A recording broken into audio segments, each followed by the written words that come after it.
სადილის შესვენებისას უფროსმა ყველა თანამშრომლის მაგიდაზე შოკოლადის კანფეტები დააწყო. გარდა ვენდისი, ქალი დაიბნა, განაწყენდა და მეგობარ შესჩივლა. რატომ გამომტოვა უფროსმა? მე რატომ არ დამიდო კანფეტები მაგიდაზე? და როცა ამის შესახებ უფროს კითხეს, მან განმარტა, ეს კანფეტები ჯერ კიდევ კარგია და ვადა არ აქვს გასული. თუმცა საკმაო ხანია მაქვს. ვენდი ორსულადაა და ამიტომაც შოკოლადი არ მივეცი. სიფრთხილე გამოვიჩინე. შემდეგ გაიცინა და თქვა, აი დანარჩენებს, რაც შეგეხებათ, არ ვიცი, იმედია კარგად იქნებით. ეს პატარა შემთხვევა ხუმრობად აიტაცეს ოფისში თანამშრომლებმა.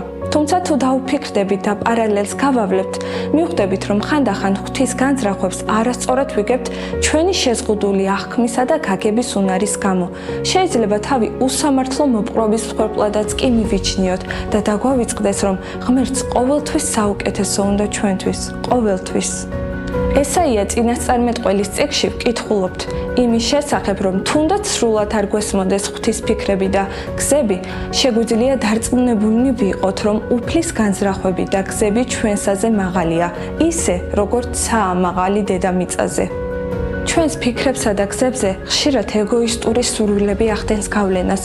უფლის გზები და ძრახვები კი სრულყოფილია, მანუგეშებელი და მართალი.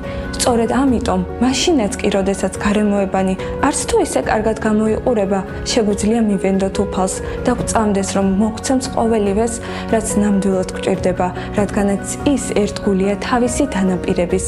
მოდით მოვუხმოთ უფალს და ვიცოდეთ, რომ არასოდეს მიგვატოვებს და რომ მისი ძრახვანი ჩვენდამი მუდამ კეთილია.